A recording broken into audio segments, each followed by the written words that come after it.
Perkenalkan, saya Lena Sakusuma dari Prodi Arsitektur Universitas Mulawarman. Pada video kali ini saya akan membahas mengenai arsitektur mengenai pengertian arsitektur, unsur-unsur yang terdapat dalam arsitektur, kaitan antara arsitektur dan dunia, dan masih banyak hal lainnya.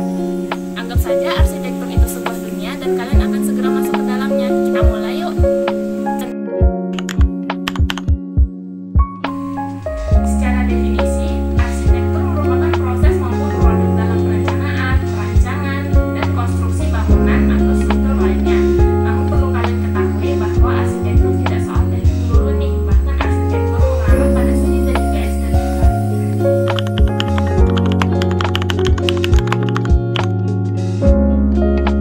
Bagi saya sendiri, arsitektur merupakan suatu seni dalam membangun suatu hal yang bisa digunakan dan dinikmati keindahan serta kegunaannya.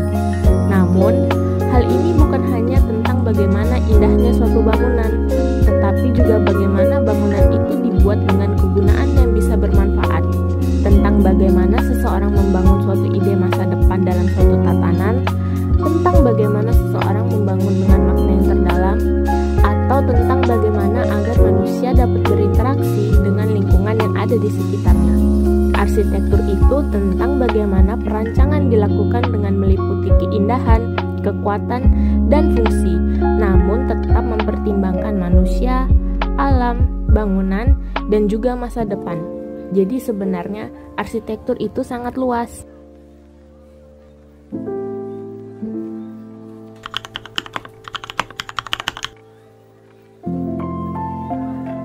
Perkembangan arsitektur dari masa ke masa mengalami banyak sekali perkembangan.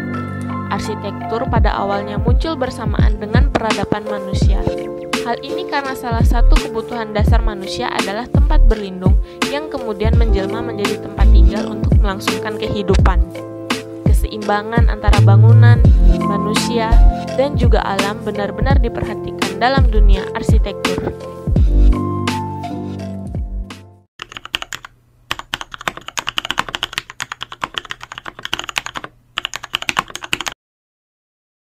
Dalam dunia arsitektur, terdapat banyak hal yang perlu diperhatikan. Karena dalam melakukan suatu pembangunan, seorang arsitek harus memperhatikan bagaimana bangunan yang diciptakan telah memenuhi syarat agar terciptanya bangunan yang aman dan nyaman.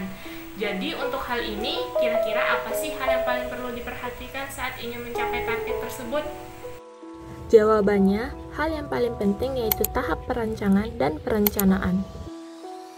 Sedikit informasi, perancangan merupakan suatu hal yang sangat penting dalam dunia arsitektur karena perancangan merupakan jantung dari arsitektur itu sendiri. Tanpa adanya perancang, seorang arsitek tidak akan bisa menghasilkan bentuk dari idenya. Akan tetapi, sebelum proses perancangan terjadi, terlebih dahulu proses perencanaan dilakukan. Untuk mengetahui perbedaan dari perencanaan dan perancangan, mari kita simak penjelasan yang akan saya sampaikan selanjutnya. Proses perencanaan yaitu jadwal, konsep, dan lain-lain dengan tujuan agar semua teratur. Kemudian, saat perencanaan telah selesai dilakukan, barulah seorang arsitek memulai proses perancangannya. Proses perancangan itu sendiri yaitu suatu tahap atau kegiatan pembuatan dari konsep yang telah digagas dengan melibatkan pengolahan bentuk dan ruang, serta aspek-aspek lainnya dalam menghasilkan karya arsitektur. Adapun unsur utama dalam perancangan yaitu 1. Bentuk dan ruang, 2. Konteks, dan 3. Kebutuhan. Ketiga unsur ini merupakan hal yang sangat penting untuk diperhatikan dalam melakukan suatu proses perancangan. Jadi, berdasarkan penjelasan yang telah saya sampaikan, kita bisa tahu bahwa perencanaan dan perancangan merupakan suatu hal yang sangat penting dalam dunia arsitektur.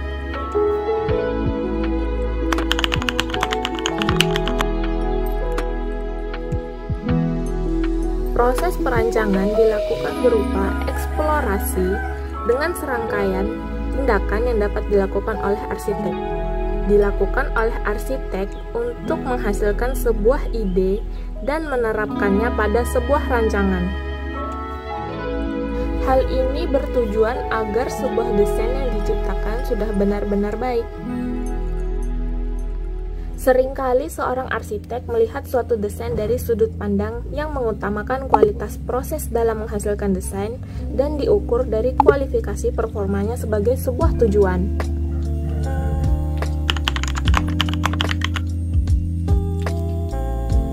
Dalam sebuah perencanaan, konsep merupakan hal yang perlu diperhatikan juga, mengenai makna yang ingin disampaikan dan bagaimana tanggapan orang-orang saat melihat bangunan tersebut. Adapun 5 pendekatan konsep dalam arsitektur, yaitu analogi, metafora, hakikat, programatik, dan yang terakhir ideal atau